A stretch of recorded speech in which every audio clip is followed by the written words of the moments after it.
Okay, good morning everyone, and Chazak, Baruch, thank you for joining us on this beautiful Thursday morning as we are studying together Perashat Vayera. Our Perashat tells us that the city of Sodom was destroyed. And we know the story of Avraham Avinu, his nephew Lot lived over there, and the two angels, after the three angels come to his house, they leave and they go to Sodom, only two of them, to save Lot. And there's a lot going on over here, a lot to talk about. But what I want to focus on today with you, my friends, is something very interesting. And I want to share with you what the Midrash Rabbah says. It's not a long piece, but it's a piece that I want to go deep into today and elaborate on. What happens after the angels, they reach the city of Sodom, they go into Lot's house, and they tell him what they're about to do, and then they end up saving his life. The whole city gets destroyed, his whole world. Vayit Mahmad, the Pasuk says he was bewildered. He couldn't believe it. Slap in the face. You build a country, you build an empire, you build a mass wealth, you everything, your homes, everything that he did. And again, why did he choose Sodom? Because it was the epitome, it was the center of capitalism, of pleasure, of the good life. And now he sees it turned upside down. And what a mistake. Slaps you in the face, huh? You realize that maybe your uncle wasn't off after all. Look at Avraham, he's still got his wealth. He's still chilling. And you would think, if I were to ask you, where would Lot now go after Sodom is destroyed? I think it's a no-brainer. You go running back to Uncle Avraham. You realize you were wrong. I'm sorry, Uncle. Please forgive me. I want to live a life that's filled with spirituality, not hedonism. Of course, though, that's not what happened. When the angels pull him out, Vayomer Lot alehem, al na Adonai, please know, my lords, Hinena matzav decha hen be'einecha, if I find favor in your eyes, v'tagdel hasdecha, kindness was great to me, le'hayot nafshi, to save me, ve'anochi lo uchal lehimaleh tahara, he says, but I don't want to go to the mountain, pented bakani hara'a v'amati, because evil will attach to me and I will die. What in the world is he saying? Let me go to that city. It's closer. It was called Mitz'ar. Imalta Shama. I'll run away over there. Okay? Halo Mitz'arhi uthi nafshi. Okay, it's a small city and I will live. And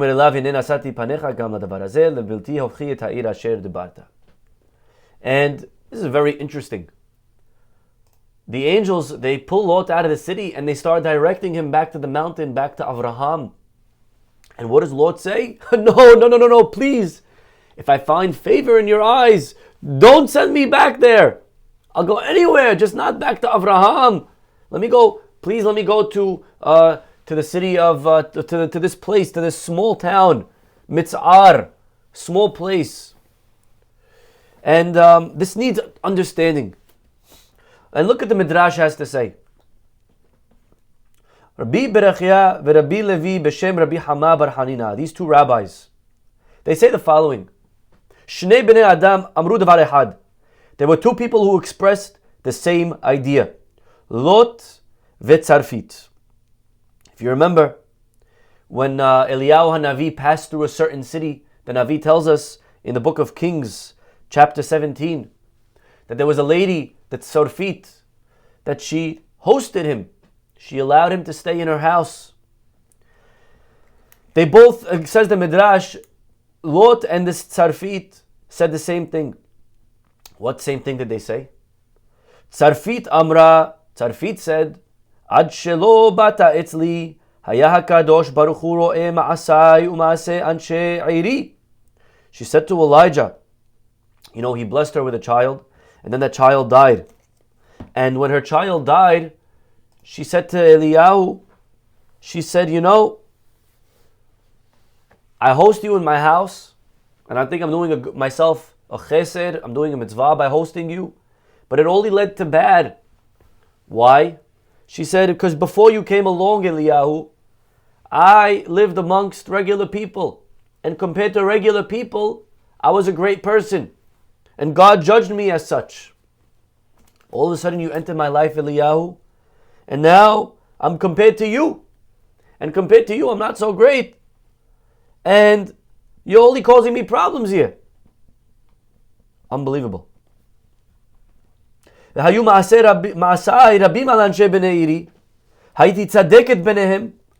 She says, amongst my fellow townsmen, I was righteous. No harm came to me. But now you live in my house. Now God's comparing me to you. All of a sudden my son dies. So she's complaining to Eliyahu Hanavi, saying, you hurt me. That's what she said. Tzarfat. Says the Midrash, and Lot also said this. Lot Amar. Look what he says. Ad shelo halachti etzel Avraham. He was saying to the angels, before I went to be near Avraham, while I'm here living in Sodom,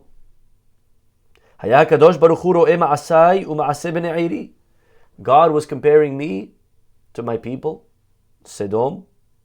ואני צדיק ביניהם, and compared to them I'm righteous. עכשיו שאני הולך אצל אברהם, if I go move to where Avraham is, מעשיו רבים על שלי, and he is much more righteous than me, his deeds are greater.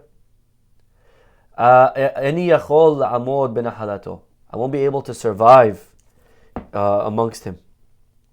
He was afraid that he would lose his reputation as a tzaddik. And over here, Lot does something that's very sad. And that is that, and it's a human nature, by the way, that sometimes in life we avoid situations where we would feel challenged, where we would feel outshined. Lot prefers to remain small amongst smaller people. And being amongst small people makes him feel good. It preserves his self-worth. He feels big because he's comparing himself to midgets, to small people. Of course, it may temporarily feel good, but ultimately this limits his growth. It limits his potential. He prioritizes comfort over aspiration. He chooses to remain comfortable in his comfort zone, where he feels good about himself, instead of challenging himself. Lot could have gone and he moved to Avraham. And what would happen if he was with Avraham? He would be challenged. He would have someone as a role model, someone who was a giant to look up to live up to constantly challenge himself, to be more, to grow more. But Lot chooses the easier option, the easier route in life, is to be amongst small people. It just feels better. The Midrash tells us, the Mishnah says in Pirkei Avot, Heveh zanav la'arayot ve'lo rosh la'shu'alim. In life, make sure that you are a tail to lions, better than being a head to foxes. Because if you're a tail to lions, then you're the tail, you're the floor, you're the lowest, and you'll aspire, you'll aim, you'll dream, you'll want to grow. In life, it's very important that we should always look up. We should always feel like there's more to grow, there's more to learn, I could be better. We should always look up. We should never feel in life that we're on top. It's very dangerous. It's called a growth mindset versus a fixed mindset. Some people in life, they're just fixed mindset. I'm here, I'm good. Person should never feel like that. And when you're amongst foxes, if you're the head, you feel like you reached the top of your game, like you peaked. Person should never feel like that. And although it may be comfortable to be the head of lions, of foxes, may feel good temporarily. I feel like I'm here. I'm on the top. It strokes my ego. But ultimately, my friends, simha in life won't ever come to such a person. Simha comes from fulfillment. Simha comes from growing. That's why the word for Hebrew, simha, Rabbi Hirsch explains, is very related to the other word in Hebrew, simha, with a tzadi, tzomeach. What does that mean, tzomeach? Tzomeach means to sprout, to grow. The only way to be happy is by growing. If we're not growing, my friends, we are not happy. And it may feel good to stay where we are. It's my comfort zone. I'm comfortable here. It's scary to go into the unknown. It's scary to start assuming more responsibility, new responsibility. But to be a happy person requires growth. We can never remain stagnant. Gemara tells us in Masechet Baba Metzia, page 84, Pei Het, Amud Aleph. Gemara says that, sorry, I have the wrong page open up, give me 1 second. 84 is Pei Dalet. Okay. Says the Gemara,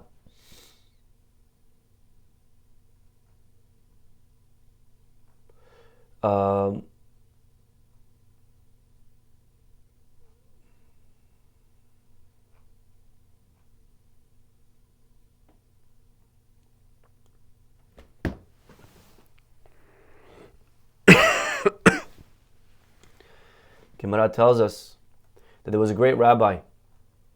His name was Rabbi Yohanan. Oh, sorry. It's 85. Okay, here we go.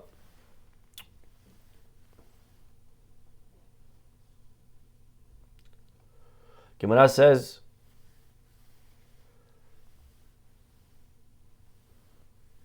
Nach nafshe de Rabbi Shimon ben Lakish. Rabbi Shimon ben Lakish passed away. And we know he was the not only brother-in-law, he was also the havruta of Rabbi Yohanan. They learned together. Havak mitzta'er Rabbi Yohanan batre tuva. He was very bothered. Rabbi Yohanan, when his chavruta passed away, he lost his friend, his partner in learning. Amru Rabbanan, the rabbi said to each other, Man leze leyotvele da'ate. Who can we send to try to fill in this hole in Rabbi Yohanan's life? Nezil Rabbi Elazar ben Pedat. Let's send Rabbi Elazar ben Pedat. He's very sharp. I'm sure Rabbi Yohanan will enjoy learning with him. Azal yativ kameh. He went, he sat next to him. Kol milta dahava amar Rabbi Yohanan. Whatever Rabbi Yohanan would say, Amar le Rabbi Elazar ben Pedat would tell him back, Tanya de mesay'alach. Wow, what you just said is correct, and I can bring you a supporting proof. Rabbi Yohanan, he said bemoaning, Amar, at kver Lakisha. Are you like Bar Lakisha? Bar Lakisha ki hava amina milta. My old dear friend, my late friend. Ki hava amina milta, when I would say something. Hava makshile esrin ve'arba'a kushyata. He would ask me 24 questions on what I said. He would challenge me in 24 ways. And then I would have to answer him 24 answers. And then we would come to a deeper understanding and appreciation of the text. But you come and tell me, I have a proof for you. Do I not know that what I said was correct? Do I need your proof? And this is an amazing story. We're learning over here, my friends. What Rabbi Yohanan is teaching is that in life, don't always surround yourself with people that are supporting you, that are telling you you're right, that are telling you you're good. We don't learn from that. We don't grow like that. If someone's always complimenting you and telling you, nice, nice, nice, you're good, you're good, you're good. Rabbi Yohanan says, I don't want to be told that I'm good. I want to be told that I'm not good. I want to be told where I'm weak. I want to be told where I'm missing. Where can I improve? Of course, it's important in life to feel good about ourselves. But if a person's going to surround themselves with foxes, if a person's going to surround themselves with small people so that you feel big, so that you go to sleep at night feeling religious, so that you go to sleep at night feeling righteous, you feel, right? You know what it's like? Imagine a guy who's not so smart, not so knowledgeable, not so educated. And he goes and he surrounds himself with fools. He hangs out all day around dibs so that he feels smart. Because compared to them, who know nothing, he knows at least 2 times 3. 6. Wow! Genius! 2 times 3. Psh, this guy is brilliant. And the guy all day, he hangs around people that think he's a genius. What happens to such a person is they remain very small. They don't grow. You cannot surround yourself with foxes, because then you're at the top. There's no more room. You don't feel the push. You don't feel the need, the urgency. You don't feel like there's anything missing. You got to ask yourself, how do I make myself feel? How do I put myself around people that make me feel the need to be more? You should never be the most religious person in your group, or else you're content. It's very dangerous to be content. Rabbi Yohanan, he said, I don't need you to make me feel good, to tell me I'm smart, that I said something correct. No! Show me that there's better. Ask me a question. Challenge me. That is a sign of growth. Our rabbis said it best. Ezehu chacham. You know how you measure a smart person? Wisdom is not measured by how much you know. Ezehu chacham halomed mikol adam. It's someone who's constantly thirsty to learn more.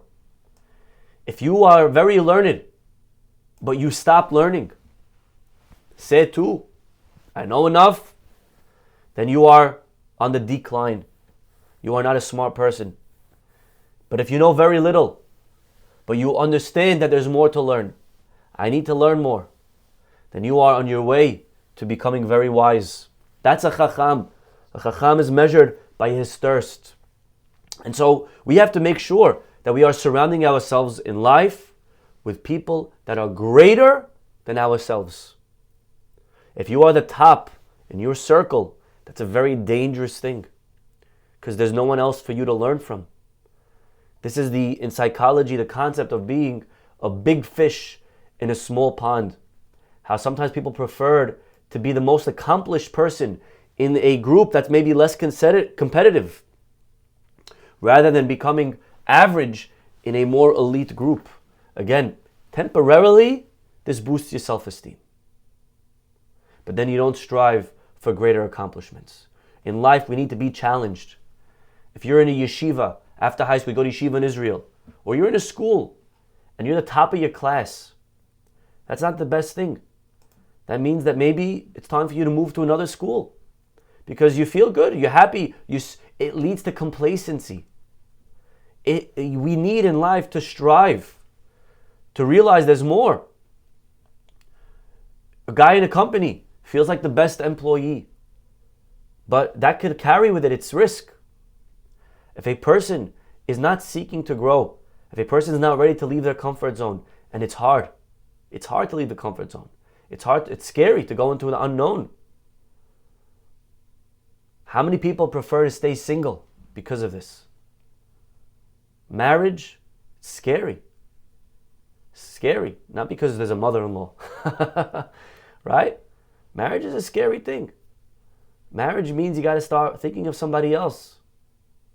You got to be committed. You got to be selfless. Marriage requires vulnerability. Marriage requires working on your flaws. You can't be your imperfect self and married. It ain't gonna work. People prefer independence. It's safer to be single, right? There's no vulnerability, and people mask this fear with sayings like, you don't need someone else to complete you. You can, right? It's just a mask of a deep fear of commitment or being intimate with somebody. Marriage requires growth. It's not easy to be married. Actually, easier is single. Easier is single. Today we're seeing a huge trend of people in life that prefer to stay single. That's the trend. That's the default today. Today they look at you like you're crazy if you're getting married in the outside world. That's not the Torah hashkafa. God says, Lo tov yot adam levado. It's not good to be alone. So what do some people do? They say, yeah, no, of course I'm trying. They wait for someone perfect as an excuse of comforting themselves that I'm trying, and they're just not here. But really they're not trying. They're just deep down afraid of taking the step. People date forever. They can't pull the trigger because it's scary. Growth is a hard thing. But in life, that's the only way to be happy. That's the only way we find fulfillment. Make sure we surround ourselves with Avrahams. Lot is afraid to be with Avraham because he knows he'll be outshined. He knows with Avraham, I'm a zero. No one's going to appreciate me. I'd rather be big with people in Sodom because then I feel good, I feel righteous. How does that play out for Lot? What happens to him? He becomes a nobody. You know, there's a great movie when I was a kid called The Lion King. And, you know, as a kid, when you watch a movie, you don't always appreciate the depth. But, you know, these movies are often filled with meaning, with symbolism, with Simba, okay? No pun intended there. They're very symbolic. And I think if we just for a minute just analyze this film, there's this lion called Simba. And you all know the movie. And his father dies. And he's afraid. You know, he's all alone. He's got these emotional insecurities. And he runs away. And he lives with this warthog and this, I don't know what it's even called, this other animal, Timon and Pumbaa. And you know what? Life over here with Timon and Pumbaa is very good. Feels good. You know? He's a small little lion, but compared to them, he feels big. And life's great. And not only that, but it's paradise.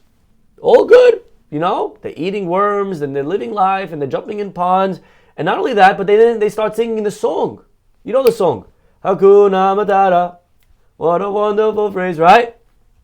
What does that mean, Hakuna Matata? Means no worries for the rest of your days. It's our problem-free philosophy. Hakuna Matata, right?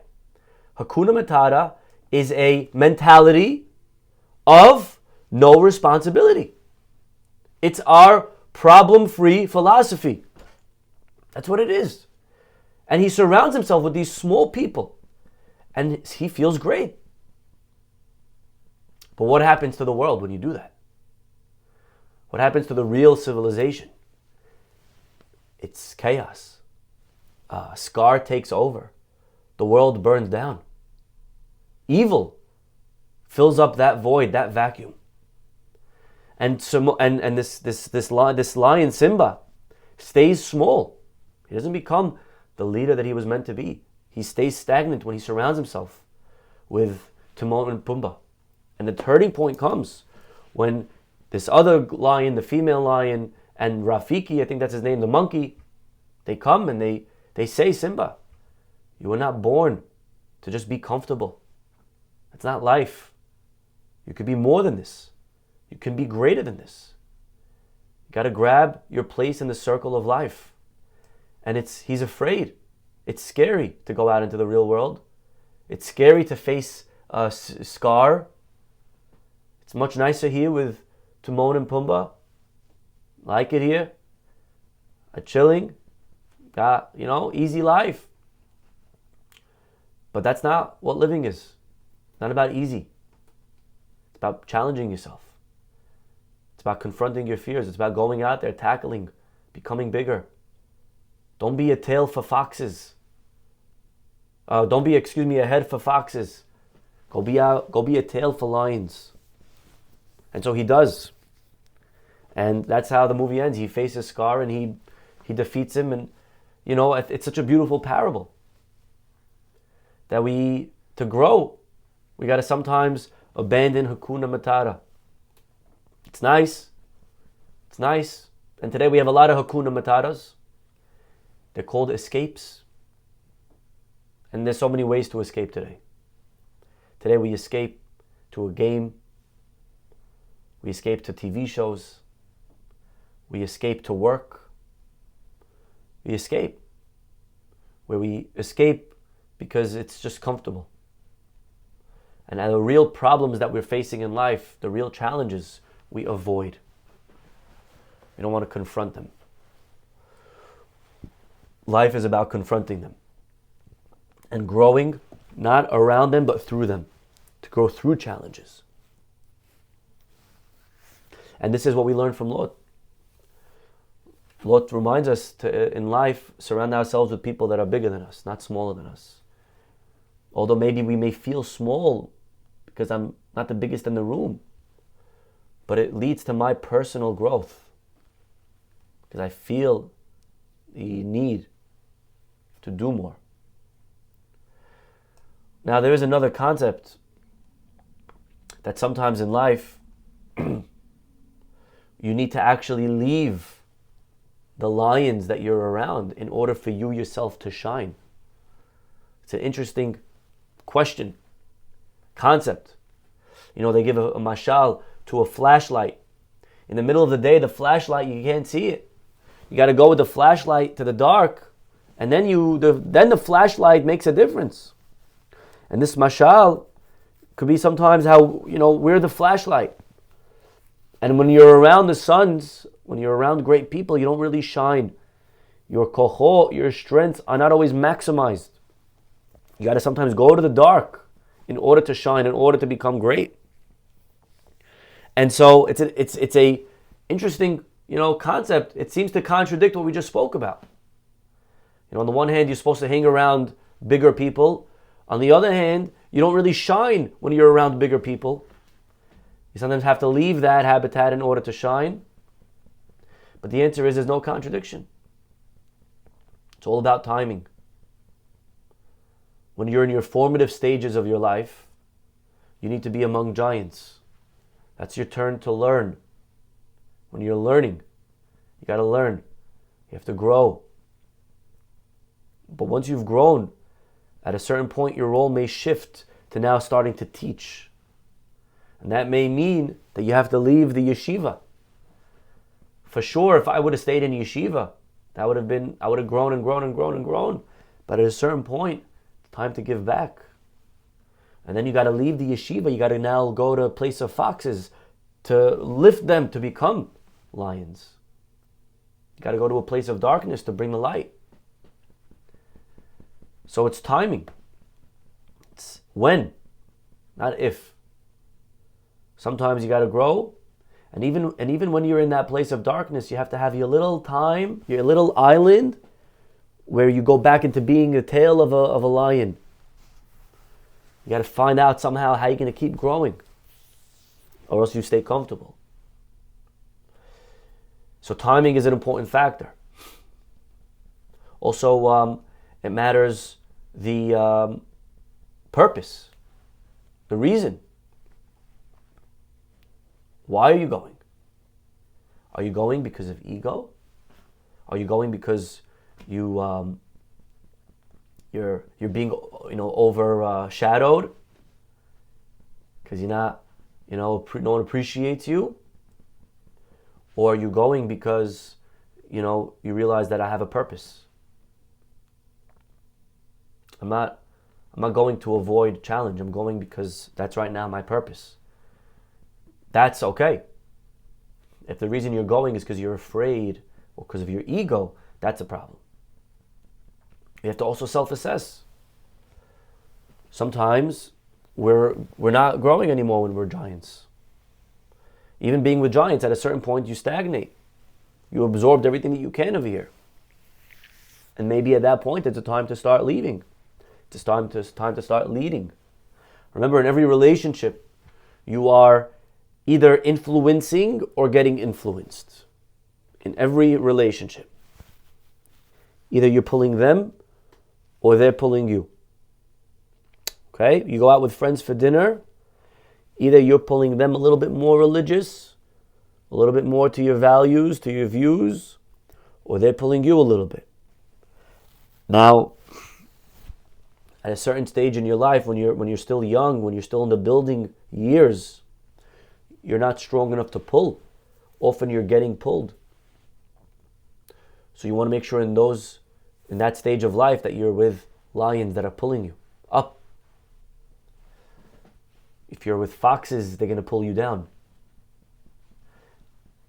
But at a certain point, when you start growing, I personally, in my life, I remember when I started getting more religious, there's certain things that I used to do that I didn't feel comfortable doing. I wasn't proud of. And some of maybe even my, friends, I had to say, that's it. It's time for me to cut these friends. They're not helping me right now in my journey. And you cut ties with those people because for what you're trying to achieve, they're not pulling you up. The interesting thing is, though, after many years, after you've grown, you look back and then you realize that you could rebuild those relationships, and in this time, you pull them to where you are. So a person's got to know, sometimes we're around people that are toxic, and you got to just cut the ties. But sometimes we're around people that we can't cut ties with. Sometimes God puts us with people in our lives. It's when we have to realize it's time for us to step up. Time for us to be the leader, to be the flashlight in the dark. God's putting you here.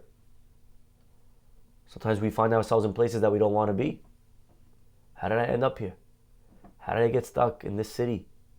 How did I wind up here on this Shabbat table with these people? How did I wind up here for Pesach, stuck in a college campus? Sometimes we're in places. We have to realize we're not stuck. We're placed. God's putting us there. There's something that we are meant to achieve in that place. Maybe there's a person there that we're meant to reach out to. Maybe there's people in the campus that don't have a Pesach, and now you're going to, officiate a Seder, conduct a Seder, that you're going to invite people for Passover. So now you're the flashlight. So of course we try to be growing. We make sure that we're around Avraham Avinus, we're around lions. But if you ever find yourself that you are the head, so that's an opportunity as well. That's an opportunity. A Jew is never stuck. A Jew is sent. A Jew is placed. Yosef HaTzadik, not for 1 second did he feel like his brothers sold him. Never. You didn't sell me. Hashem is sending me. I'm here on a mission. This is part of my shlichut. This is part of my tikkun. It's what I'm here to achieve. There's something here for me to accomplish. It's not a mistake. And it's not something that I wait for it to pass so that I can continue on my journey. No. This is my journey. This is part of it. This is part of what Hashem wants from me. And so this is what we learned from Lot. Lot asks the angels, please, don't send me back. I can't be with Avraham. Next to him, I don't shine. I'd rather be amongst low people, small people, because then I feel big. And that's a very, very big mistake. In life, you shouldn't feel big. Become big. Become big by being around other big people that are bigger than ourselves in any which area. And Be'ezrat Hashem, we grow and we achieve greatness in life. Okay, my friends, we'll stop over here. Have a wonderful day. And Be'ezrat Hashem, we'll see you all tomorrow. Bye-bye.